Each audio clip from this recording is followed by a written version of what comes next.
ವೀಕ್ಷಕರೇ, ಶ್ರೀ ಸಂಜೀವಿನಿ solutions cold laser presents ನಿತ್ಯ ಸಂಜೀವಿನಿ ಕಾರ್ಯಕ್ರಮಕ್ಕೆ ಸ್ವಾಗತ. ಇವತ್ತಿನ ಕಾರ್ಯಕ್ರಮದಲ್ಲಿ ನಾವು ಕೋಲ್ಡ್ ಲೇಸರ್ ಥೆರಪಿ ಬಗ್ಗೆ ಮಾತನಾಡ್ತಾ ಇದ್ದೀವಿ. ಈ ಕೋಲ್ಡ್ ಲೇಸರ್ ಥೆರಪಿಯನ್ನ ಯಾವೆಲ್ಲ ಕಾಯಿಲೆಗಳಿಗೆ ಕೊಡಲಾಗುತ್ತೆ, ಹೇಗೆ ಕೊಡ್ತಾರೆ, ಇದರಿಂದ ಏನಾದರೂ ಸೈಡ್ ಎಫೆಕ್ಟ್ ಉಂಟಾ, ಹಾಗಿದ್ರೆ ಪ್ರತ್ಯೇಕ ಕಾಯಿಲೆಗಳಿಗೆ ಕೊಡ್ತಾರೆ ಅಂತ ಹೇಳ್ತಾ ಇದ್ರು. ಯಾವೆಲ್ಲ ಕಾಯಿಲೆಗಳಿಗೆ ಕೊಡಲಾಗುತ್ತೆ, ಯಾವೆಲ್ಲ ಕಾಯಿಲೆಗಳಿಗೆ ಕೊಡಲ್ಲ, ಈ ಎಲ್ಲಾ ವಿಚಾರವನ್ನ ತಿಳಿಸ್ಕೊಡ್ಲಿಕ್ಕೆ ನಮ್ಮ ಜೊತೆ ಇಬ್ರು ಡಾಕ್ಟರ್ಸ್ ಇದ್ದಾರೆ. ಮೊದಲನೇದಾಗಿ chief cold laser specialist Harish Kumar ಅವರು ನಮ್ಮ ಜೊತೆಗಿದ್ದಾರೆ. ಡಾಕ್ಟರ್, ಕಾರ್ಯಕ್ರಮಕ್ಕೆ ಸ್ವಾಗತ. ನಮಸ್ಕಾರ. ಮತ್ತೊಬ್ರು chief medical officer doctor Prakash Pai ಅವರು ನಮ್ಮ ಜೊತೆಗಿದ್ದಾರೆ. ಡಾಕ್ಟರ್, ಕಾರ್ಯಕ್ರಮಕ್ಕೆ ಸ್ವಾಗತ. ನಮಸ್ಕಾರ. ಡಾಕ್ಟರ್, ಈ ಕೋಲ್ಡ್ ಲೇಸರ್ ಟ್ರೀಟ್ಮೆಂಟ್ ಅಂದ್ರೆ ಏನು? ಮುಖ್ಯವಾಗಿ ನಾವು ಇಷ್ಟು ದಿವಸಗಳಲ್ಲಿ ಈ ಕೋಲ್ಡ್ ಲೇಸರ್ ಥೆರಪಿ ಬಗ್ಗೆ ತುಂಬಾ ಡಿಸ್ಕಷನ್ಸ್ ಮಾಡ್ತಾ ಇದ್ದೀವಿ. ಆದರೂ ಕೂಡ ನಾವು ಈಗ ಎಷ್ಟೊಂದು ಜನ ನಮ್ಮಲ್ಲಿ ಮತ್ತೆ ಬಂದಾಗ ಪ್ರಶ್ನೆಗಳು ಕೇಳೋದಿಷ್ಟೇ, ಈ ಲೇಸರ್ಸಿಂದ ಏನು ತೊಂದರೆ ಆಗಲ್ವಾ, ಅಥವಾ ಈ ಲೇಸರ್ಸ್ ಅಂದರೆ ಏನು, ಯಾಕೆ ಇದು, ಮತ್ತೆ ನಾನು ಹೇಳ್ತಾ ಹೋಗ್ತೀನಿ. ಇದು ಒಂದು ಅತ್ಯದ್ಭುತವಾದ ಚಿಕಿತ್ಸೆ. ಇದರಿಂದ ಯಾವುದೇ ಒಂದು ಸೈಡ್ ಎಫೆಕ್ಟ್ಸ್ ಇರೋದಿಲ್ಲ. ಮತ್ತು ಟ್ರೀಟ್ಮೆಂಟ್ ಕೊಡಬೇಕಾದ್ರೆ ಕೂಡ ಯಾವುದೇ ರೀತಿಯ ಒಂದು ನೋವಾಗೋದಾಗಲಿ, ಚುಚ್ಚೋದಾಗಲಿ, ಸುಡೋದಾಗಲಿ, ಉರಿಯೋದಾಗಲಿ, ಬೊಬ್ಬೆ ಬರ್ತಕ್ಕಂಥದ್ದಾಗಲಿ ಯಾವುದು ಆಗೋದಿಲ್ಲ. ಯಾಕೆ ಈ ಮಾತುಗಳು ಹೇಳ್ತೀನಿ ಅಂತಂದರೆ, ಯೂಶಲಿ ಲೇಸರ್ ಅಂದರೆ ಜನ ಹೆದರ್ಕೊಂಡು ಹೋಗ್ತಾ ಇದ್ದಿದೆ ಈ ವಿಚಾರಕ್ಕೋಸ್ಕರ. ಸುಡುತ್ತನೋ, ಬೊಬ್ಬೆ ಬರುತ್ತನೋ, ಮಾರ್ಕ್ ಉಳ್ಕೊಳ್ಳುತ್ತನೋ, ಅದರಿಂದ ಮುಂದೆ ಇನ್ನೇನೋ ತೊಂದರೆ ಆಗುತ್ತನೋ, ಆ ಥರ ಒಂದು ಅಪನಂಬಿಕೆಗಳಿತ್ತು. ಸೊ ಅದನ್ನೆಲ್ಲ ಹೋಗ್ಲಾಡ್ಸೋದಕ್ಕೋಸ್ಕರ ನಾವು ಇದನ್ನು ಒಂದು ಕೋಲ್ಡ್ ಲೇಸರ್ ಥೆರಪಿ ಅಂತ ಒಂದು ಹೆಸರಿಟ್ಟಿದ್ದೀವಿ. ಆದರೆ ಇದು ಆ್ಯಕ್ಚುಲ್ ಆಗಿ ಇದನ್ನೊಂದು ಲೋ ಲೆವೆಲ್ ಲೇಸರ್ ಥೆರಪಿ ಅಂತ ಕೂಡ ಹೇಳ್ತೇವೆ. ಕೋಲ್ಡ್ ಲೇಸರ್ಸ್ ಅಂತಂದರೆ ಈ ಲೇಸರಿಂದ ನಮ್ಮ ಬಾಡಿಯ ಉಷ್ಣಾಂಶ ಅಥವಾ ಟೆಂಪ್ರೇಚರ್ ಯಾವುದೇ ಕಾರಣಕ್ಕೂ ಜಾಸ್ತಿ ಆಗೋದಿಲ್ಲ.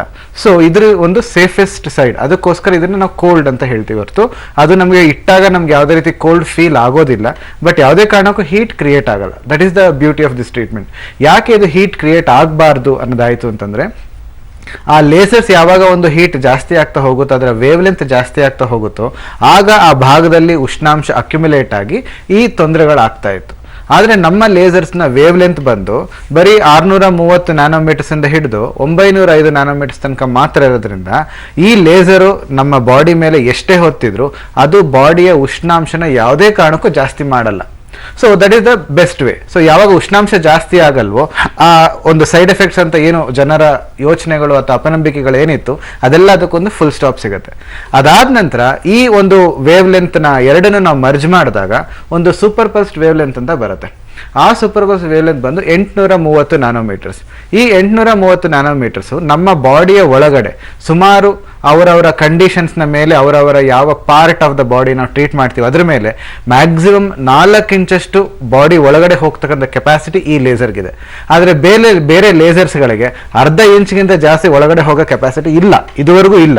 ಆದರೆ ಇದರ ಒಂದು ಹೊಸ ಟೆಕ್ನಾಲಜಿ, ಒಂದು ಸೂಪರ್ ಪಲ್ಸ್ ಟೆಕ್ನಾಲಜಿ ಅಂತ ಏನು ಹೇಳ್ತೀವಿ, ಇದರಿಂದ ಅದು 4 ಇಂಚು ಅಥವಾ 10 ಸೆಂಟಿಮೀಟರ್ಸ್. ಯಾಕೆ ಅದು ಅಷ್ಟು ಒಳಗಡೆ ಹೋಗಬೇಕು ಅಂದರೆ, ನಮ್ಮ ಇಡೀ ದೇಹದಲ್ಲಿ ದ ಡೀಪೆಸ್ಟ್ ಪಾರ್ಟ್ ಅಂದರೆ ನಮ್ಮ ಸ್ಕೆಲಿಟನ್ ಅಂದರೆ ಮೂಳೆಗಳು. ಆ ಮೂಳೆಗಳಲ್ಲಿ ಡೀಪೆಸ್ಟ್ ಮೂಳೆ ಅಂತಾರೆ ನಮ್ಮ ಹಿಪ್ ಜಾಯಿಂಟ್ ಸುತ್ತ ಯಾವಾಗ ಒಂದು ಗ್ಲೂಟಿಯೈ ಮಸಲ್ಸ್ ತುಂಬಿಕೊಂಡಿರ್ತಾವೋ, ಸೊ ಅದು ಅಷ್ಟು ಒಳಗಡೆ ಹೋಗ್ಲಿಕ್ಕೆ ಆಗ್ತಾ ಇರಲಿಲ್ಲ.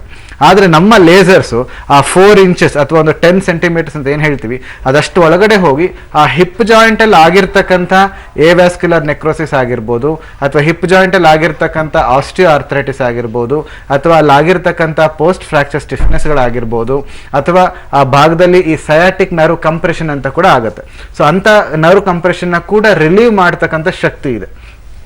ಯಾವಾಗ ಅದು ಅಷ್ಟು ಒಳಗಡೆ ಹೋಗಿನೇ ರಿಪೇರ್ ಮಾಡ್ಬೋದು. ಇನ್ನು ಮೇಲ್ಗಡೆ ಇರ್ತಕ್ಕಂಥ ಜಾಯಿಂಟ್ಸ್, ಫಾರ್ ಎಕ್ಸಾಂಪಲ್ ನಮ್ಮ ಕೈ ಜಾಯಿಂಟ್ಸ್ ಇರ್ಬೋದು, ಅಥವಾ ಎಲ್ಬೋ, ಶೋಲ್ಡರ್ಸ್, ನೀ ಮತ್ತು ಆ್ಯಂಕಲ್ ಜಾಯಿಂಟ್, ಅಥವಾ ನಮ್ಮ ಕುತ್ತಿಗೆ, ಸ್ಪೈನ್, ಅಂದರೆ it can treat all parts of the body. ಎಲ್ಲ ಭಾಗಗಳ ಒಂದು ಜಾಯಿಂಟ್ ಪೇನ್ಸ್, ಎಲ್ಲ ಭಾಗಗಳ ಒಂದು ಮಸಲ್ ಪೇನ್ಸ್, ಎಲ್ಲ ಭಾಗಗಳ ಒಂದು ಲಿಗಮೆಂಟ್ ಇಂಜುರೀಸ್, ಎಲ್ಲ ಭಾಗಗಳ ಒಂದು ಕ್ಯಾಪ್ಸುಲೈಟಿಸ್ ಅಂದರೆ ಕೆಲವು ಸಲ ಟೈಟ್ನೆಸ್ ಆಫ್ ದೋಸ್ ಮಸಲ್ಸ್ ಅಂತ ಹೇಳ್ತೀವಿ, ಅಥವಾ tightness of those joint capsule ಅಂತ ಹೇಳ್ತೀವಿ. ಆ ಸ್ಪ್ಯಾಸಮ್ನ ರಿಲೀವ್ ಮಾಡಬಹುದು. ಸೊ ಈ ಥರ it can reach the superficial part as well as it can reach the deepest part. So ಈ ರೀತಿಯಲ್ಲಿ ಎಲ್ಲ ರೀತಿಯ ತೊಂದರೆಗಳನ್ನ ಅತ್ಯದ್ಭುತವಾಗಿ ಚಿಕಿತ್ಸೆ ಮೂಲಕ, ಯಾವುದೇ ಪೇನ್ ಕಿಲ್ಲರ್ಸ್ ಇಲ್ಲದೆ, ಯಾವುದೇ ಸ್ಟಿರಾಯ್ಡ್ಸ್ ಇಲ್ಲದೆ, ಯಾವುದೇ ಸರ್ಜರಿಗಳಿಲ್ಲದೆ ಅತ್ಯದ್ಭುತವಾಗಿ ಚಿಕಿತ್ಸೆ ಕೊಡಬಹುದು. ಓಕೆ ಡಾಕ್ಟರ್, ಇನ್ನು ಕೋಲ್ಡ್ ಲೇಸರ್ ಥೆರಪಿ ಅಂದ್ರೆ ಕೋಲ್ಡ್ ಲೇಸರ್ ಟ್ರೀಟ್ಮೆಂಟ್ ಅಂತ ಹೇಳ್ತಾ ಇದ್ರು. ಅಂದ್ರೆ ಒಂದೊಂದೇ ಕಾಯಿಲೆಗೆ ಇಂಥದ್ದೇ ಅಂತ ಸೀಮಿತವಾಗಿದೆಯಾ, ಅಥವಾ ಎಲ್ಲಾ ಕಾಯಿಲೆಗೂ ಒಂದೇ ರೀತಿ ಕೋಲ್ಡ್ ಲೇಸರ್ ಟ್ರೀಟ್ಮೆಂಟ್ ಅನ್ನ ಕೊಡ್ಲಾಗುತ್ತಾ? ಇಲ್ಲ, ಆ ತರ ಬರುವುದಿಲ್ಲ. ಯಾಕಂದ್ರೆ bone is the deepest part. So ಅಲ್ಲಿಗೆ ಜಾಸ್ತಿ ಲೇಸರ್ ಇದು ಬೇಕಾಗುತ್ತೆ, wave length. Skin is the most superficial, ಅಲ್ಲಿ ಕಮ್ಮಿ ಸಾಕು. ಫಾರ್ ಎಕ್ಸಾಂಪಲ್ ಸ್ಕಾರ್ಸ್ ಇರುತ್ತೆ, ಅಥವಾ ಡಯಾಬಿಟಿಕ್ ಅಲ್ಸರ್ ಇರುತ್ತೆ, ಅಥವಾ ವೆರಿಕೋಸ್ ವೇನ್ಸ್ ಇರುತ್ತೆ, ಅದಕ್ಕೆಲ್ಲ ಸಾಮಾನ್ಯ ಮೀಡಿಯಂ ವೇವ್ ಲೆಂತ್ ಸಾಕಾಗುತ್ತೆ. ಸೊ ಎಲ್ಲ ಕಾಯಿಲೆಗಳಿಗೂ ಒಂದೇ ಥರ ಇದಂತ ಟ್ರೀಟ್ಮೆಂಟ್ ಅಂತ ಇರೋಲ್ಲ, ಒಂದೇ ಥರ ವೇವ್ ಲೆಂತ್ ಇರೋಲ್ಲ. ಬೇರೆ ಬೇರೆ ಕಾಯಿಲೆಗಳಿಗೆ ಬೇರೆ ಬೇರೆ ಟ್ರೀಟ್ಮೆಂಟ್ ಇರುತ್ತೆ. And duration also changes.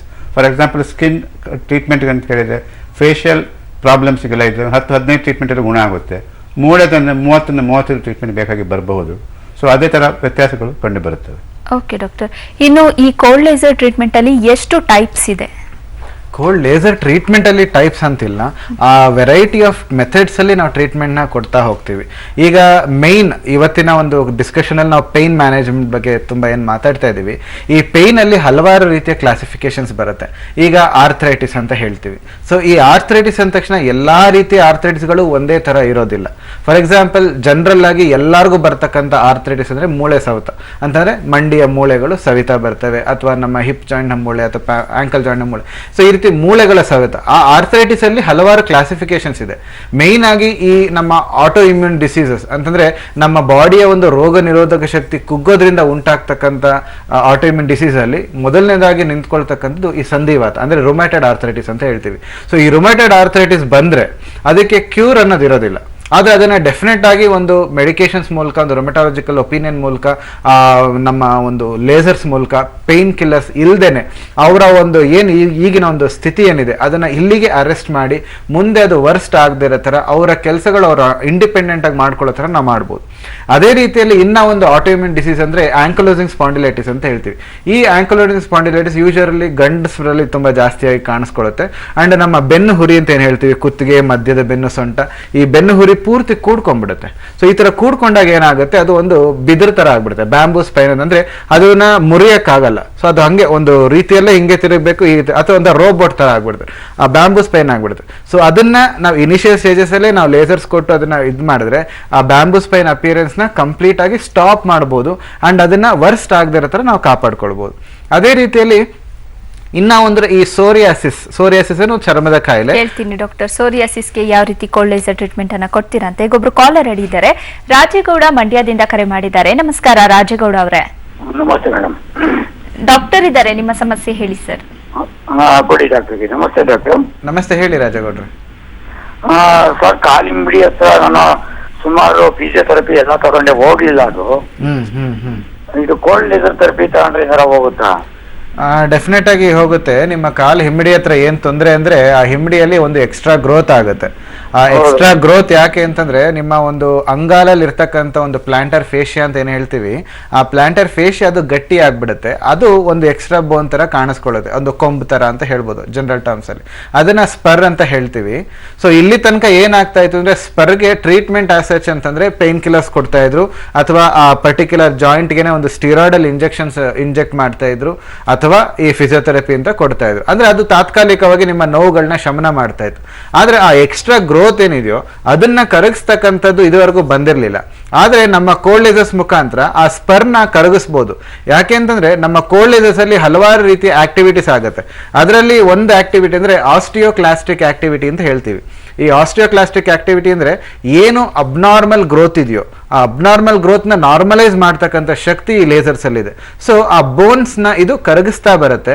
ಆ ಎಕ್ಸ್ಟ್ರಾ ಗ್ರೋತ್ ನ ಕರಗಿಸಿ ಆ ಪ್ಲಾಂಟರ್ ಫೇಶಿಯಾಗೆ ಮತ್ತೆ ಫ್ಲೆಕ್ಸಿಬಿಲಿಟಿನ ಕೊಡುತ್ತೆ. ಸೊ ದಟ್ ಈ ನಿಮ್ಮ ನೋವು ಶಾಶ್ವತವಾಗಿ ಶಮನ ಆಗ್ಬೋದು.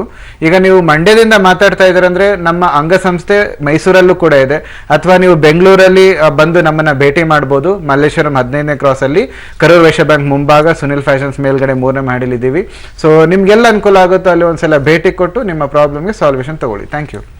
ರಾಜಗೌಡ ಅವರೇ, ನಿಮ್ಮ ಪ್ರಾಬ್ಲಮ್ ಏನಿದೆ ಅನ್ನೋದನ್ನ ಡಯಾಗ್ನೈಸ್ ಮಾಡ್ತಾರೆ. ಶ್ರೀ ಸಂಜೀವಿನಿ ಸೊಲ್ಯೂಷನ್ಸ್ಗೆ ಭೇಟಿ ಕೊಡಿ. ಥ್ಯಾಂಕ್ ಯು ಸೋ ಮಚ್ ಕರೆ ಮಾಡಿದ್ಕೆ. ಈಗ ಮತ್ತೊಬ್ರು ಕಾಲರ್ ಹಿಡಿದ್ದಾರೆ, ಬಾಬು ಅನ್ನೋರು ಗೌರಿಬಿದ್ನೂರ್ನಿಂದ ಕರೆ ಮಾಡಿದ್ದಾರೆ. ನಮಸ್ಕಾರ ಬಾಬು ಅವರೇ.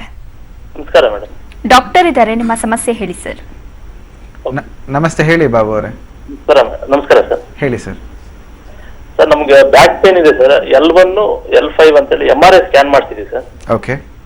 ಅದರಲ್ಲಿ L1 L5 ಅಂತೇಳಿ ಅಲ್ಲಿ ಏನಾದ್ರು ಡಿಸ್ಕ್ ಸ್ಲಿಪ್ ಆಗಿದೆ ಅಂತ ಹೇಳ್ತಾ ಇದ್ದೀವಿ ಸರ್. Okay okay. ಸೊ ಇದರಿಂದ ಕಾಲ್ಗಳಿಗೆನ ಸೆಳೆತ ಬರುತ್ತಾ?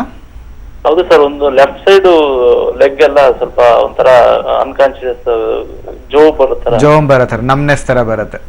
ಓಕೆ, ವರಿ ಮಾಡಬೇಡಿ ಬಾಬು ಅವರೇ. ನಿಮ್ಮ ಸಮಸ್ಯೆ ಏನು ಅಂತಂದರೆ ಸ್ಪಾಂಡಿಲೈಟಿಸ್ ಅಂತ ಹೇಳ್ತೀವಿ. ಈ ಸೊಂಟದ ಮೂಳೆಗಳ ಮಧ್ಯ ಒಂದು ಡಿಸ್ಕ್ ಅಂತ ಇರುತ್ತೆ. ಆ ಡಿಸ್ಕ್ ಆ್ಯಕ್ಚುಲಿ ಒಂದು ಕುಷನ್ ಥರ ವರ್ಕ್ ಮಾಡ್ತಾ ಇರುತ್ತೆ. ಆ ಕುಷನ್ನಲ್ಲಿ ಏನಾಗುತ್ತೆ ಅಂತಂದರೆ ಅದು ತನ್ನ ನೀರಿನ ಅಂಶನ ಕಳ್ಕೊಳ್ತಾ ಬರುತ್ತೆ. ಬಿಕಾಸ್ ಆಫ್ ನಮ್ಮ ಒಂದು ಕೆಲಸಗಳು, ವೇರ್ ಆ್ಯಂಡ್ ಟೇರು, ಏನು ಕಷ್ಟಪಟ್ಟು ಕೆಲಸ ಮಾಡ್ತೀವಿ, ಬಗ್ಗಿ ಎದ್ದು ಮಾಡೋದ್ರಿಂದ ಆ ನೀರಿನ ಅಂಶ ಹೋಗ್ತಾ ಹೋಗುತ್ತೆ. ಅಥವಾ ಕೆಲವು ಸಲ ನಾವು ನಮಗೆ ಗೊತ್ತಿಲ್ಲದಂಗೆ ಈ ಆಕ್ಸಿಡೆಂಟ್ಸ್ ಆಗೋದು ಅಥವಾ ಮನೆ ಮಟ್ಟಿಗೆ ಜಾರಿ ಬೀಳೋದ್ರಿಂದ ಒಂದು ಸಡನ್ ಪ್ರೆಷರ್ ಆದಾಗ ಆ ಮಾಂಸಖಂಡಗಳು ಮತ್ತೆ ಲಿಗಮೆಂಟ್ಸ್ ಅಲ್ಲಿ ಸ್ಟ್ರೆಂತ್ ಕಡಿಮೆ ಆಗಿ ಆ ಡಿಸ್ಕ್ ತನ್ನ ಜಾಗದಿಂದ ಹೊರಗಡೆಗೆ ಬಂದು ನಿಮ್ಮ ಸ್ಪೈನಲ್ ಕಾರ್ಡ್ ಅಥವಾ ಸ್ಪೈನಲ್ ನರ್ವ್ಸ್ ಅಂತ ಏನ್ ಹೇಳ್ತೀವಿ ಅದ್ರ ಮೇಲೆ ಒತ್ತಡ ಕೊಡುತ್ತೆ. ಇದನ್ನ ಸ್ಪಾಂಡಿಲೈಟಿಸ್ ಅಂತ ಹೇಳ್ತೀವಿ. ಸೊ ಇದಕ್ಕೆ ನಮ್ಮ ಲೇಸರ್ಸ್ ಮುಖಾಂತರ ಅತ್ಯದ್ಭುತವಾದ ಚಿಕಿತ್ಸೆ ಇದೆ. ನಾವೇನ್ ಮಾಡ್ತೀವಿ, ಆ ಭಾಗಕ್ಕೆ ಲೇಸರ್ಸ್ ಕೊಟ್ಟಾಗ ಆ ಭಾಗದಲ್ಲಿ ಬ್ಲಡ್ ಸರ್ಕ್ಯುಲೇಷನ್ ಚೆನ್ನಾಗಿ ಇಂಪ್ರೂವ್ ಆಗಿ, ನ್ಯೂಟ್ರಿಷನ್ ಚೆನ್ನಾಗಿ ಇಂಪ್ರೂವ್ ಆಗಿ, ಆ ಡಿಸ್ಕ್ಗೆ ಬೇಕಾಗಿರ್ತಕ್ಕಂಥ ಹೈಡ್ರೇಷನ್ ಅಂದ್ರೆ ಆ ನೀರಿನ ಅಂಶನ ಇದು ಮತ್ತೆ ತುಂಬ್ತಾ ಹೋಗುತ್ತೆ. ಯಾವಾಗ ಆ ಡಿಸ್ಕ್ ರೀಹೈಡ್ರೇಟ್ ಆಗ್ತಾ ಹೋಗುತ್ತೋ ಅರ್ಧದಷ್ಟು ಭಾಗ ಅದು ತನ್ನ ಜಾಗಕ್ಕೆ ವಾಪಸ್ ಹೋಗ್ತಕ್ಕಂಥ ಕೆಪಾಸಿಟಿ ಇದೆ. ಸೊ ಯಾವಾಗ ಅದು ತನ್ನ ಜಾಗಕ್ಕೆ ವಾಪಸ್ ಹೋಗುತ್ತೋ ಆ ಸ್ಪೈನಲ್ ನರ್ವ್ಸ್ ಮೇಲಿರೋ ಒತ್ತಡ ಕಂಪ್ಲೀಟ್ ಆಗಿ ರಿಲೀವ್ ಆಗಿ ನಿಮಗೆ ಕೆಲವು ವ್ಯಾಯಾಮಗಳನ್ನ ಹೇಳ್ಕೊಡೋದ್ರಿಂದ ನೀವು ಅದನ್ನ ಮೇಂಟೈನ್ ಮಾಡ್ಕೊಂಡು ಹೋದ್ರೆ ವರ್ಷಾನುಗಟ್ಲೆ ಇದು ಪದೇ ಪದೇ ಬರದೇ ಇರೋ ಥರ ಮತ್ತೆ ಯಾವುದೇ ಆಪರೇಷನ್ಸ್ಗೂ ಕೂಡ ಹೋಗದೇ ಇರೋ ಥರ ಮಾಡಬಹುದು. ಸೊ ಗೌರಿಬಿದನೂರು ಅಂದ್ರೆ ನಮ್ಮ ಬ್ಯಾಂಗ್ಳೂರ್ ಬ್ರಾಂಚ್ ನಿಮ್ಗೆ ಹತ್ರ ಆಗುತ್ತೆ. ಸೊ ಒಂದ್ಸಲ ಭೇಟಿ ಕೊಡಿ, ನಿಮ್ಮೆಲ್ಲ ರಿಪೋರ್ಟ್ಸ್ ಮುಖಾಂತರ ನೋಡಿ ಸೊಲ್ಯೂಷನ್ ತಗೊಳ್ಳಿ. Thank you sir. Thank you Babu Reddy ಅವರೇ. ವೀಕ್ಷಕರೇ, ಇನ್ನು ಸೋರಿಯಾಸಿಸ್ ಸಮಸ್ಯೆಗೆ ಯಾವ ರೀತಿ ಕೋಲ್ಡ್ ಲೇಸರ್ ಟ್ರೀಟ್ಮೆಂಟ್ ಅನ್ನ ಕೊಡಲಾಗುತ್ತೆ? ಡಾಕ್ಟರ್, ಇನ್ನು ಈ ಸೋರಿಯಾಸಿಸ್ ಅಲ್ಲಿ 2 ಟೈಪ್ ಇರುತ್ತೆ, ಸೋರಿಯಾಸಿಸ್ ಮತ್ತೆ ಸೋರಿಯಾಸಿಸ್ ಆರ್ಥರೈಟಿಸ್ ಅಂತ.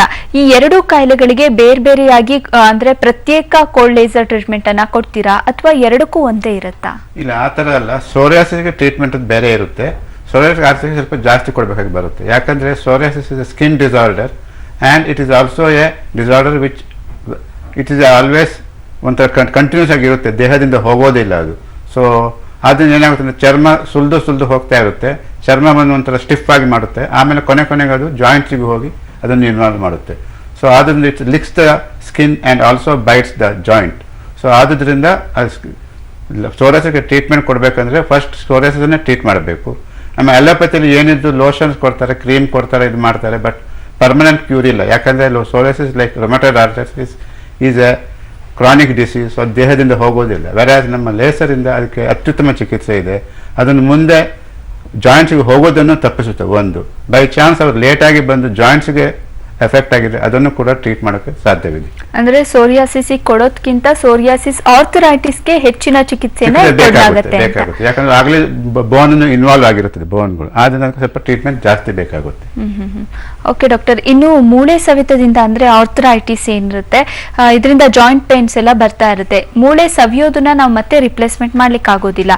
ಈ ಕೋಲ್ಡ್ ಲೇಸರ್ ಅನ್ನ ಇಂಥ ಸಂದರ್ಭದಲ್ಲಿ ಹೇಗೆ ಕೊಡ್ತೀರಿ?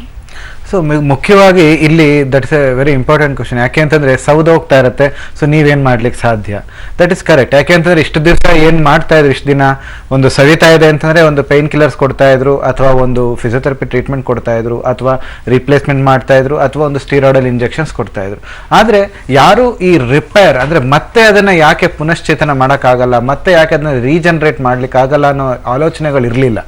ಆದ್ರೆ ನಮ್ಮ ಒಂದು ಸಂಜೀವಿನಿ ಕೋಲ್ಡ್ ಲೇಸರ್ಸ್ ಮುಖಾಂತರ ಅದನ್ನ ಮತ್ತೆ ರೀಜನರೇಟ್ ಮಾಡಬಹುದು. ಆ ಕಾರ್ಟಿಲೇಜ್ ನ ಮತ್ತೆ ರೀಜನರೇಟ್ ಮಾಡಬಹುದು, ಆ ಲಿಗಮೆಂಟ್ಸ್ ಮತ್ತೆ ಮಸಲ್ಸ್ಗೆ ಮತ್ತೆ ಒಂದು ಸ್ಟ್ರೆಂತ್ ನ ವಾಪಸ್ ತಂದು ಕೊಡಬಹುದು, ಒಂದು ರಿಪೇರ್ ಪ್ರೊಸೆಸ್ ನ ಮಾಡಬಹುದು ಅಂತ ನಾವು ಪ್ರೂವ್ ಮಾಡಿದ್ದೇವೆ. ಸೊ ಇಲ್ಲಿ ಮೇನ್ ಆಗಿ 2-3 ರೀತಿಯ ಒಂದು ಆಕ್ಷನ್ಸ್ ಆಗುತ್ತೆ. ಸೊ ಫಸ್ಟ್ ಆಫ್ ಆಲ್ ನಾವು ಲೇಸರ್ಸ್ ಕೊಟ್ಟಾಗ ಆ ಭಾಗಕ್ಕೆ ಒಂದು ಕ್ಯಾಪಿಲರಿ ಲೆವೆಲ್ ಅಂತಂದ್ರೆ ಈ ರಕ್ತ ಸಂಚಲನೆ ಚೆನ್ನಾಗಿ ಇಂಪ್ರೂವ್ ಆದಾಗ ಒಂದು ಗ್ರಾಸ್ ರೂಟ್ ಲೆವೆಲ್ ಅಲ್ಲಿ ಬ್ಲಡ್ ಸರ್ಕ್ಯುಲೇಷನ್ ಇಂಪ್ರೂವ್ ಆಗುತ್ತೆ. ಯಾವಾಗ ಒಂದು ಬ್ಲಡ್ ಸರ್ಕ್ಯುಲೇಷನ್ ಇಂಪ್ರೂವ್ ಆಗ್ತಾ ಹೋಗುತ್ತೋ ಆ ಭಾಗಕ್ಕೆ ಬೇಕಾಗಿರೋ ನ್ಯೂಟ್ರಿಷನ್ ಸಿಕ್ಕಿದಾಗ ಅಲ್ಲಿ ಮೈಟೋಕಾಂಡ್ರಿಯಲ್ ಆಕ್ಟಿವಿಟಿ ತುಂಬಾ ಇಂಪಾರ್ಟೆಂಟ್ ಆಗುತ್ತೆ. ಈ ಮೈಟೋಕಾಂಡ್ರಿಯಲ್ ಆಕ್ಟಿವಿಟಿ ಆದಾಗ ಏನಾಗುತ್ತೆ, ಈ ಗ್ಲೂಕೋಸ್ ನ ತಗೊಂಡು ಅದು ATPs ನ ಸಿಕ್ರೇಟ್ ಮಾಡಿ ಸೆಲ್ಸ್ ನ ಮಲ್ಟಿಪ್ಲೈ ಮಾಡುತ್ತೆ. ಸೆಲ್ಸ್ ಮಲ್ಟಿಪ್ಲೈ ಆದಾಗ ಯಾವುದೇ ಒಂದು ಜೀವಕೋಶಗಳು ಡ್ಯಾಮೇಜ್ ಆಗಿರಲಿ, ಆ ಜೀವಕೋಶಗಳು ಡ್ಯಾಮೇಜ್ ಆಗಿರೋದನ್ನ ಹೆಲ್ದಿ ಜೀವಕೋಶಗಳ ಮುಖಾಂತರ ಅದನ್ನ ರೀಪ್ಲೇಸ್ ಮಾಡ್ತಾ ಬರುತ್ತೆ. ಸೊ ದಟ್ ಆ ಆಗಿರೋ ಡ್ಯಾಮೇಜ್ ಮತ್ತೆ ರಿಪೇರ್ ಆಗ್ತಾ ಬಂದು ಒಂದು ವಾಪಸ್ ಸ್ಟ್ರೆಂತ್ ಸಿಗುತ್ತೆ. ಮೊದಲನೇದಾಗಿ. ಎರಡನೇದಾಗಿ ಒಂದು ನೈಟ್ರಿಕ್ ಆಕ್ಸೈಡ್ ಪಾತ್ವೆ ಅಂತ ಒಂದಿದೆ. ಈ ನೈಟ್ರಿಕ್ ಆಕ್ಸೈಡ್ ಪಾತ್ವೆ ಅಂತಂದ್ರೆ ಅದು ಒಂದು ಪೇನ್ ಕ್ಯಾರಿಯಿಂಗ್ ಕೆಪಾಸಿಟಿ ಇರುತ್ತೆ. ಸೊ ಈ ನೈಟ್ರಿಕ್ ಆಕ್ಸೈಡ್ ಪಾತ್ವೆನ ಇದು ಬ್ರೇಕ್ ಮಾಡುತ್ತೆ. ಸೊ ಯಾವಾಗ ಇದು ಬ್ರೇಕ್ ಮಾಡುತ್ತೋ ಅವ್ರಿಗೆ ಒಂದು ಪೇನ್ನ ಸೆನ್ಸೇಷನ್ ಏನು ಸಿಗ್ತಾ ಇತ್ತು, ಆ ಪೇನ್ ಸೆನ್ಸೇಷನ್ ಕಂಪ್ಲೀಟ್ ಆಗಿ ರಿಲೀವ್ ಆಗ್ತಾ ಹೋಗುತ್ತೆ. ಮೂರನೇದಾಗಿ ಈ ಲೈಪೇಸ್ ಪಾತ್ವೆ ಅಂತ ಹೇಳ್ತೀವಿ. ಈ ಲೈಪೇಸ್ ಪಾತ್ವೆ ಅಂದ್ರೆ ಆ ಮಂಡಿಯ ಸುತ್ತಮುತ್ತ ಇರತಕ್ಕಂಥ ಎಕ್ಸ್ಟ್ರಾ ಕೊಬ್ಬಿನ ಅಂಶಗಳು ಅಥವಾ ಊತಗಳು ಅಂತ ಏನು ಹೇಳ್ತೀವಿ, ಆ ಊತಗಳನ್ನ ಕಡಿಮೆ ಮಾಡ್ತಕ್ಕಂಥ ಕೆಪಾಸಿಟಿ ಇದೆ. ಸೊ ಯಾವಾಗ ಇದೆಲ್ಲ ಆಗ್ತಾ ಹೋಗುತ್ತೋ ನಂತರ ಅವ್ರಿಗೆ ಕೆಲವು ಎಕ್ಸಸೈಸಸ್ನ ಹೇಳ್ಕೊಡ್ತೀವಿ. ಆ ಎಕ್ಸಸೈಸ್ನ ಮಾಡೋ ಮುಖಾಂತರ ಅವ್ರಿಗೆ ಕೆಲವನ್ನ ಮಾಡಬಾರ್ದು, ದೇರ್ ಆರ್ ಡೋಂಟ್ಸ್, ಅಂದ್ರೆ ಕೆಲವನ್ನ ಮಾಡಬೇಡಿ, ಆ ಮಾಡೋದ್ರಿಂದ ಅವ್ರ ಜಾಯಿಂಟ್ಸ್ ಮೇಲೆ ಸ್ಟ್ರೈನ್ ಆಗುತ್ತೆ ಅಂತ ಇರುತ್ತೆ. ಫಾರ್ ಎಕ್ಸಾಂಪಲ್ ಈ ತರ ಈ ಕ್ರಾಸ್ ಲೆಗ್ ಸಿಟ್ಟಿಂಗ್ ಅಥವಾ ಚಕಂಬಕ್ಲೆ ಹಾಕಿ ಕೂರೋದು ಅಂತ ಏನು ಹೇಳ್ತೀವಿ, ಅದನ್ನ ಅವಾಯ್ಡ್ ಮಾಡಬೇಕು. ಕಾಲ್ ಮೇಲೆ ಕಾಲ್ ಹಾಕಿ ಕೂರ್ಕೋಬಾರ್ದು, ಇಂಡಿವಿಜುವಲ್ ಕಾಲ್ಸ್ನ ಒಂದೊಂದಾಗಿ ಮಡಚಿ ಕೂರ್ತಕ್ಕಂಥದ್ದು, ಅಥವಾ ನಮ್ಮ ಒಂದು ಈ ಇಂಡಿಯನ್ ಕಮೋಡ್ಸ್ ಯೂಸ್ ಮಾಡೋದಕ್ಕಿಂತ ವೆಸ್ಟರ್ನ್ ಕಮೋಡ್ಸ್ನ ಯೂಸ್ ಮಾಡಿ ಅಂತ ಈ ತರ ಒಂದು ಯಾವಾಗ ಒಂದು ಡೋಂಟ್ಸ್ನ ನಾವು ಎನ್ಕರೇಜ್ ಮಾಡ್ತಾ ಹೋಗ್ತೀವೋ, ಯಾವಾಗ ಅದನ್ನ ಅವಾಯ್ಡ್ ಮಾಡ್ತಾ ಬರ್ತಾರೋ, ನಮ್ಮ ಲೇಸರ್ ಮುಖಾಂತರ ಏನು ಇಂಪ್ರೂವ್ಮೆಂಟ್ಸ್ ಆಗಿರುತ್ತೋ ದಟ್ ವಿಲ್ ಸಸ್ಟೈನ್, ಅಂದ್ರೆ ಅದು ಸುಮಾರು ವರ್ಷಗಳ ಕಾಲ ಒಂದು ಲಾಂಗ್ ಲಾಸ್ಟಿಂಗ್ ರಿಲೀಫ್ನ ಕೊಡ್ತಕ್ಕಂಥ ಕೆಪಾಸಿಟಿ ನಮ್ಮ ಕೋಲ್ಡ್ ಲೇಸರ್ಸ್ ಇಲ್ಲಿದೆ. ಸೊ ಈ ರೀತಿಯಲ್ಲಿ ಒಂದು ATP ಪಾತ್ವೆ ಮುಖಾಂತರ, ಒಂದು ನೈಟ್ರಿಕ್ ಆಕ್ಸೈಡ್ ಪಾತ್ವೆ ಮುಖಾಂತರ, ಒಂದು ಲೈಪೇಸ್ ಪಾತ್ವೆ ಮುಖಾಂತರ ಆ ಪ್ರಾಬ್ಲಮ್ನ ಕಂಪ್ಲೀಟ್ ಆಗಿ ರಿಸಾಲ್ವ್ ಮಾಡುತ್ತೆ. ಆ ಪ್ರಾಬ್ಲಮ್ ರಿಸಾಲ್ವ್ ಮಾಡೋದ್ರಿಂದ ಯಾವುದೇ ರೀಪ್ಲೇಸ್ಮೆಂಟ್ಸ್ನ ಅಗತ್ಯ ಇರೋದಿಲ್ಲ, ಯಾವುದೇ ಸರ್ಜರಿ ಅಗತ್ಯ ಇಲ್ಲದೆ ಸುಮಾರು ಒಂದು 7 ವರ್ಷದಿಂದ ಒಂದು 60-65 ಸಾವಿರ ಜನಕ್ಕೆ ನಾವು ಟ್ರೀಟ್ಮೆಂಟ್ ಕೊಟ್ಟು ಅದರಲ್ಲಿ ಎಷ್ಟೋ ಜನನ ನಾವು ಇನ್ನೂ ಫಾಲೋ ಅಪ್ ಮಾಡ್ತಾ ಇದ್ದೀವಿ. They are very much fine. Recurrence ಆಗಿಲ್ಲ, ಅಂದರೆ ಪದೇ ಪದೇ ಅವ್ರಿಗೆ ಅದು ರಿಕರ್ ಆಗ್ತಾ ಇಲ್ಲ. So they are able to manage their daily living without any hazards ಅಂತ ನಾನು ಹೇಳ್ತೀನಿ. ಓಕೆ ಡಾಕ್ಟರ್, ಈಗೊಬ್ರು ಕಾಲರ್ ರೆಡಿ ಇದ್ದಾರೆ. ವೆಂಕಟೇಶ್ ಮಂಗಳೂರಿನಿಂದ ಕರೆ ಮಾಡಿದ್ದಾರೆ. ನಮಸ್ಕಾರ ವೆಂಕಟೇಶ್ ಅವರೇ. ನಮಸ್ತೆ ಮೇಡಮ್. ಡಾಕ್ಟರ್ ಇದ್ದಾರೆ, ನಿಮ್ಮ ಸಮಸ್ಯೆ ಹೇಳಿ ಸರ್. ಕೊಡಿ ಮೇಡಮ್. ನಮಸ್ತೆ, ಹೇಳಿ ವೆಂಕಟೇಶ್ ಅವರು. ನಮಸ್ತೆ ಡಾಕ್ಟರ್ಗೆ. ಹೇಳಿ ಸರ್. ಏನಿಲ್ಲ, ನನಗೆ ಲೆಫ್ಟ್ ಮಲಗಕ್ಕೆ ಆಗಲ್ಲ ಸರ್. ಭುಜ ಬಹಳ ಪೇನ್ ಬರುತ್ತೆ. ಫುಲ್ ಸೆಟ್ಟು ಈ ಕತ್ತಿನ ಕೆಳಗಡೆ ಹಿಂಭಾಗದ ಈ ಭುಜದಿಂದ ಆ ಭುಜದವರೆಗೂ ಲೆಫ್ಟ್ ಅಂತೂ ನಾನು ಮಲಗಿ 3-4 ತಿಂಗಳಾಗೋಯ್ತು. ರೈಟ್ ಸೈಡ್ ಅಲ್ಲಿ ಮಲಗ್ತೀನಿ. ಆಕ್ಚುಲಿ ನಮ್ದು ಹೋಟ್ಲು, ನಾವು ಹೆಚ್ಚು ಕಮ್ಮಿ 10-12 ವರ್ಷದಿಂದ ಹೋಟ್ಲು ಮಾಡ್ಕೊಂಡಿದೀವಿ. ಈ ದೋಸೆ ಹಾಕೋದು ಮಾಡೋದ್ರ ವರ್ಕ್ ಕೆಲಸ ನಾನೇ ಮಾಡೋದ್ರಿಂದ 12 ವರ್ಷದಿಂದ ಈಗ ಅದ್ರದ್ದು ಏನಾದ್ರು ಪೇನ್ ಬರ್ತಾ ಇದೆ ಅಂತ ಅನ್ಕೋತೀನಿ. ನಾನು ನೋವು ಬಂದಾಗ ಈ ಜೀರೋ ಡಾಲ್ಫಿ ಅಂತ ಯಾವ್ದೋ ಒಂದು ಟ್ಯಾಬ್ಲೆಟ್ ತಗೋತೀನಿ, ಸ್ವಲ್ಪ ರಿಲೀಫ್ ಸಿಗುತ್ತೆ. ತಿರ್ಗಾ 3 days 4 days ಬಿಟ್ಟು ಮೇಲೆ ತಿರ್ಗಾ ಅದನ್ನೇ ತಗೋತೀನಿ. ಇದಕ್ಕೆ ಏನಾದ್ರು ಸಮಸ್ಯೆಗೆ ಏನಾರ? ನೀವು ಡಯಾಬಿಟಿಕ್ ಸರ್? ಇಲ್ಲ ಸರ್, ಇಲ್ಲ. BP ಶುಗರ್ ಏನಿಲ್ಲ, ನಾರ್ಮಲ್ ಆಗಿದ್ದೀನಿ. 55 ವರ್ಷ. ಓಕೆ ಸರ್, ಏನು ಯೋಚನೆ ಮಾಡಬೇಡಿ. ಸೊ ಮೇಯ್ನ್ ಆಗಿ ಏನಾಗಿರಬಹುದು ಅಂತ ನಾನು ಒಂದು ಆವ್ರೇಜ್ ಅಲ್ಲಿ ಗೆಸ್ ಮಾಡೋದಾದ್ರೆ, ನಿಮಗೆ ನಿಮ್ಮ ಒಂದು ವರ್ಕ್ ಅಂತಂದ್ರೆ ಈಗ ಲಾಂಗ್ ಸ್ಟ್ಯಾಂಡಿಂಗ್ ಹೋಟ್ಲಲ್ಲಿ ನಿಂತು ಎಲ್ಲ ಕೆಲಸ ಮಾಡ್ತಾ ಇರ್ತೀರಾ ಅಂತಂದ್ರೆ, ಒಂದು ನಿಮ್ಮ ಎಡಗಡೆ ಭುಜದ ಮಸಲ್ಸ್, ಅದನ್ನ ಒಂದು ರೊಟೇಟರ್ ಕಫ್ ಮಸಲ್ಸ್ ಅಂತ ಹೇಳ್ತೀವಿ, ಆ ರೊಟೇಟರ್ ಕಫ್ ಮಸಲ್ಸ್ ಅಲ್ಲಿ ಸ್ವಲ್ಪ ಇಂಜುರಿ ಆಗಿರಬಹುದು ಅಥವಾ ಒಂದು ಕಂಪ್ರೆಷನ್ ಆಗಿರಬಹುದು, ಅಥವಾ ನಿಮ್ಮ ಒಂದು ಕುತ್ತಿಗೆಯಿಂದ ಕೈಗೆ ಸೆಳೆತ ಬರ್ತಾ ಇರಬಹುದು, ಅದು ಸ್ಪಾಂಡಿಲೈಟಿಸ್ ನ ಚಾನ್ಸಸ್ ಕೂಡ ಇದೆ, ಅಥವಾ ರೊಟೇಟರ್ ಕಫ್ ಇಂಜುರಿ ಕೂಡ ಇದೆ. ಸೊ ಇದು ಎರಡರಲ್ಲೂ ಯಾವುದು ಅಂತ ಫಸ್ಟ್ ನಾವು ಅದನ್ನ ಡಯಾಗ್ನೋಸ್ ಮಾಡಬೇಕಾಗತ್ತೆ. ಆ ಡಯಾಗ್ನೋಸ್ನ ಮಾಡಿ ಅದಕ್ಕೆ ನಾವು ಟ್ರೀಟ್ಮೆಂಟ್ ಕೊಡ್ಬೋದು. ಸೊ ಡೆಫಿನೆಟ್ಲಿ ಲೇಸರ್ಸ್ ಮುಖಾಂತರ ಅದಕ್ಕೆ ಟ್ರೀಟ್ಮೆಂಟ್ ಇದೆ. ಸೊ ನೀವು ಮಂಗಳೂರಿಂದ ಕಾಲ್ ಮಾಡ್ತಾ ಇದ್ದೀರಾ ಅಂತಂದ್ರೆ, ಮಂಗಳೂರಲ್ಲಿ ಕರಂಗಲ್ಪಾಡಿಯಲ್ಲಿ ನಮ್ದು ಖುದ್ದಾಗಿ ಒಂದು ಬ್ರಾಂಚ್ ಇದೆ. ಸೊ ಅಲ್ಲಿ ನೀವು ಭೇಟಿ ಕೊಡ್ಬೋದು. ಅದೇ ರೀತಿಯಲ್ಲಿ ನಾವು ಉತ್ತರ ಕರ್ನಾಟಕದ ಕಡೆ 3 ಕಡೆ ನಾವು ಕ್ಯಾಂಪ್ಸ್ ಕೂಡ ಮಾಡ್ತೇವೆ. ಅದರಲ್ಲಿ ಶಿವಮೊಗ್ಗದಲ್ಲಿ ಇವತ್ತು ನಾಳೆ 2 ದಿನ ಮಟ್ಟಿಗೆ ಕ್ಯಾಂಪ್ ಸದ್ಯಕ್ಕೆ ನಡೀತಾ ಇದೆ. ದುರ್ಗಿಗುಡಿ ಏರಿಯಾದಲ್ಲಿ ಜುವೆಲ್ ರಾಕ್ ಅಂತ ಹೋಟೆಲ್ ಇದೆ, ಅದರ ಆಪೋಸಿಟ್ ಅಲ್ಲಿ ನಮ್ಮ ಸಂಸ್ಥೆ ಇದೆ. ಇವತ್ತು ನಮ್ಮ ಅದೃಷ್ಟಕ್ಕೆ ನಮ್ಮ medical director doctor MM Hiremath ಅವರು ಖುದ್ದಾಗಿ ಅಲ್ಲಿ ಭೇಟಿ ಮಾಡಿ ಅಲ್ಲಿ ಜನರ ಒಂದು ಸಮಸ್ಯೆನ ವಿಚಾರ ಮಾಡಿ ಅವರಿಗೆ ಒಂದು ಸೊಲ್ಯೂಷನ್ಸ್ನ ಕೊಡ್ತಾ ಇದ್ದಾರೆ.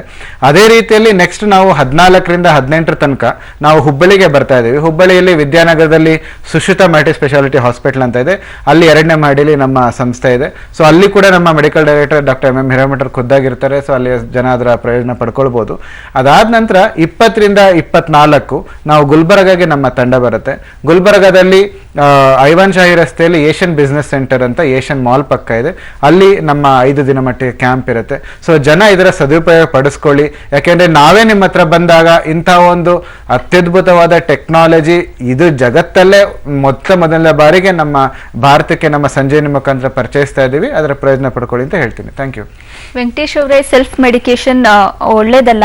ಯಾಕಂದ್ರೆ ನೀವು ಒಂದ್ಸಲ ಭೇಟಿ ಕೊಡಿ ಶ್ರೀ ಸಂಜೀವಿನಿ ಸೊಲ್ಯೂಷನ್ಸ್ಗೆ. ನೀವಲ್ಲಿ ಕೋಲ್ಡ್ ಲೇಸರ್ ಅನ್ನ ಪಡ್ಕೊಳ್ಳಿ. ನಿಮ್ಮ ಕಾಯಿಲೆ ಏನಿದೆ ಅದಕ್ಕೆ ಶಾಶ್ವತ ಪರಿಹಾರವನ್ನ ಕಂಡುಕೊಳ್ಳಿ. ಮಂಗಳೂರಲ್ಲೂ ಕೂಡ ಈ ಕ್ಯಾಂಪ್ ನಡೀತಾ ಇದೆ. ಥ್ಯಾಂಕ್ ಯು ಸೋ ಮಚ್ ಕರೆ ಮಾಡಿದ್ದಕ್ಕೆ. ಮತ್ತೊಬ್ರು ಕಾಲರ್ ರೆಡಿ ಇದ್ದಾರೆ. ರವೀಂದ್ರ ಶಿವಮೊಗ್ಗದಿಂದ ಕರೆ ಮಾಡಿದ್ದಾರೆ. ನಮಸ್ಕಾರ ರವೀಂದ್ರ ಅವರೇ. ನಮಸ್ತೆ ಮೇಡಮ್. ಡಾಕ್ಟರ್ ಇದ್ದಾರೆ, ನಿಮ್ಮ ಸಮಸ್ಯೆ ಹೇಳಿ ಸರ್. ನಮಸ್ತೆ ಡಾಕ್ಟರ್. ನಮಸ್ತೆ, ಹೇಳಿ ರವೀಂದ್ರ ಅವರೇ. ಸರ್ ಏನಾಗಿರುತ್ತೆ, ನಮ್ಮ ತಾಯಿಯವರಿಗೆ ಹಾ 2 ಹಿಮ್ಮಡಿಗಳು ದಪ್ಪ ಆಗುತ್ತೆ, ಹಿಮ್ಮಡಿ ಹಿಂಭಾಗ ನರ ಬರುತ್ತಲ್ಲ ಸರ್, ಹೌದು. ಅದು 2 ಊದ್ಕೊಬಿಡುತ್ತೆ ಸರ್. ನಾವು ಸುಮಾರು ಬೆಂಕೂರ ನೋಡಿದ್ವಿ, ಸುಮಾರು ಎಕ್ಸ್ರೇ ಮಾಡಿಸಿ ನೋಡಿದ್ವಿ, ಎಲ್ಲೇ ತೋರಿಸಿದ್ರು ಕಡಿಮೆ ಆಗ್ತಿಲ್ಲ ಸರ್. ಈ ಕೋಲ್ಡ್ ಲೇಸರ್ ಅಲ್ಲಿ ಕಡಿಮೆ ಆಗುತ್ತೆ ಸರ್ ಅದ? 100ಕ್ಕೆ 100 ಕಡಿಮೆ ಆಗುತ್ತೆ ರವೀಂದ್ರ ಅವರೇ. ಅಂಡ್ ಕಾಲ್ ಮಾಡಿರೋ ಟೈಮ್ ಕೂಡ ಕರೆಕ್ಟ್ ಆಗಿದೆ. ಸದ್ಯಕ್ಕೆ ನಮ್ಮ ತಂಡ ಶಿವಮೊಗ್ಗದಲ್ಲಿ ಕ್ಯಾಂಪ್ ಅಲ್ಲಿ ಇದೀವಿ. ಅಲ್ಲಿ ನಮ್ಮ medical director doctor MM Hiremath ಅವರು ಖುದ್ದಾಗಿದ್ದಾರೆ. ನಿಮ್ಮ ತಾಯಿಯವರಿಗೆ ಹಿಮ್ಮಡಿಯಲ್ಲಿ ಆಗಿರೋ ಸಮಸ್ಯೆ ಅಂತಂದ್ರೆ ಇಲ್ಲ ಒಂದು ಕ್ಯಾಲ್ಕೆನಿಯಲ್ ಸ್ಪರ್ ಇರಬೇಕು, ಅಥವಾ ಹಿಮ್ಮಡಿಯ ಹಿಂಭಾಗ ಅಂತಂದ್ರೆ ಅದನ್ನ ರೆಟ್ರೋ ಕ್ಯಾಲ್ಕೆನಿಯಲ್ ಬರ್ಸೈಟಿಸ್ ಅಂತ ಕೂಡ ಹೇಳ್ತೀವಿ. ಅದು ತುಂಬಾನೇ ಹೊತ್ತು ನಿಂತು ಕೆಲಸ ಮಾಡ್ತಕ್ಕಂಥ ಪ್ರಾಬ್ಲಮ್ ಅಲ್ಲಿ ಇದು ಬರುತ್ತೆ. ಈ 2 ರೀತಿಯ ತೊಂದರೆಗಳಿಗೂ ನಮ್ಮ ಕೋಲ್ಡ್ ಲೇಸಸ್ ಮುಖಾಂತರ ಸೊಲ್ಯೂಷನ್ ಇದೆ. ಸೊ ನೀವು ಇಮಿಡಿಯೇಟ್ ಆಗಿ ನೀವು ನಮ್ಮ ಸಂಸ್ಥೆಗೆ ಹೋಗಿ, ಜುವೆಲ್ ರಾಕ್ ಹೋಟೆಲ್ ದುರ್ಗಿಗುಡಿ ಏರಿಯಾದಲ್ಲಿ ಅದರ ಆಪೋಸಿಟ್ ಅಲ್ಲಿ ನಮ್ಮ ಸಂಸ್ಥೆ ಇದೆ, ಸಂಜೀವಿನಿ ಸೊಲ್ಯೂಷನ್ಸ್. ಸೊ ಅಲ್ಲಿಗೆ ನೀವು ಒಂದ್ಸಲ ಭೇಟಿ ಕೊಟ್ಟು ನಿಮ್ಮ ತಾಯಿಯನ್ನ ಕರ್ಕೊಂಡೋಗಿ ಆ ರಿಪೋರ್ಟ್ಸ್ ತಗೊಂಡೋಗಿ ಒಂದ್ಸಲ ತೋರಿಸಿ ನಂತರ ಟ್ರೀಟ್ಮೆಂಟ್ ಶುರು ಮಾಡಿ. ಅಕಸ್ಮಾತ್ ಇವಾಗ ನಾಳೆ ನಿಮ್ಗೆ ಆಗ್ತಾ ಇಲ್ಲ ಅಂತಂದ್ರೆ ನೆಕ್ಸ್ಟ್ ಮತ್ತೆ ನಾವು ಶಿವಮೊಗ್ಗಗೆ 24ರಿಂದ 28 ಇದೇ ತಿಂಗಳು ಮತ್ತೆ 5 ದಿನ ಬರ್ತಾ ಇದ್ದೀವಿ. ಆವಾಗ ನಾನು ಖುದ್ದಾಗಿ ಅಲ್ಲೇ ಒಂದು 3 ಡೇಸ್ ಇರ್ತೀನಿ. ಸೊ ಅಲ್ಲಿ ನಿಮ್ಮ ಒಂದು ಪ್ರಯೋಜನ ಪಡ್ಕೊಳ್ಬಹುದು. ಸೊ ನಿಮ್ಗೆ ಸೊಲ್ಯೂಷನ್ ಇದೆ, ಅದನ್ನ ಕಂಡ್ಕೊಳ್ಳಿಕ್ಕೆ ನೀವು ನಮ್ಮ ಸಂಸ್ಥೆಗೆ ಬರಬೇಕಷ್ಟೇ. ಥ್ಯಾಂಕ್ ಯು ರವೀಂದ್ರ ಅವರೇ. ವೀಕ್ಷಕರೇ, ಇನ್ನು ನೀವು ಕೂಡ ಈ ಮೂಳೆ ನೋವಾಗಿರ್ಬೋದು ಅಥವಾ ಬೆನ್ನು ನೋವಾಗಿರ್ಬೋದು ಇದರಿಂದ ಬಳಲ್ತಾ ಇದ್ರೆ ಕೋಲ್ಡ್ ಲೇಸರ್ ಥೆರಪಿನ ಪಡ್ಕೊಳ್ಬೇಕು ಅಂತ ಅನ್ಕೊಂಡಿದ್ರೆ ಈ ಅಡ್ರೆಸ್ ಮತ್ತೆ ಫೋನ್ ನಂಬರ್ನ ನೋಟ್ ಮಾಡ್ಕೊಳ್ಳಿ. ಶ್ರೀ ಸಂಜೀವಿನಿ ಸೊಲ್ಯೂಷನ್ಸ್ ಕೋಲ್ಡ್ ಲೇಸರ್, ಶ್ರೀ ಕೃಪಾ, ನಂಬರ್ 316, 3ನೇ ಮಹಡಿ, 15 ಮತ್ತು 16ನೇ ಕ್ರಾಸ್ ಮಧ್ಯ, ಸುನಿಲ್ ಫ್ಯಾಷನ್ಸ್ ಮೇಲೆ, ಕರೂರ್ ವೈಶ್ಯ ಬ್ಯಾಂಕ್ ಮುಂಭಾಗ, ಸಂಪಿಗೆ ಮುಖ್ಯ ರಸ್ತೆ, ಮಲ್ಲೇಶ್ವರಂ, ಬೆಂಗಳೂರು. ಇನ್ನು ಫೋನ್ ನಂಬರ್ಸ್ ಹೀಗಿದೆ: 08042288079, ಮತ್ತೊಂದು ದೂರವಾಣಿ ಸಂಖ್ಯೆ 8884493271.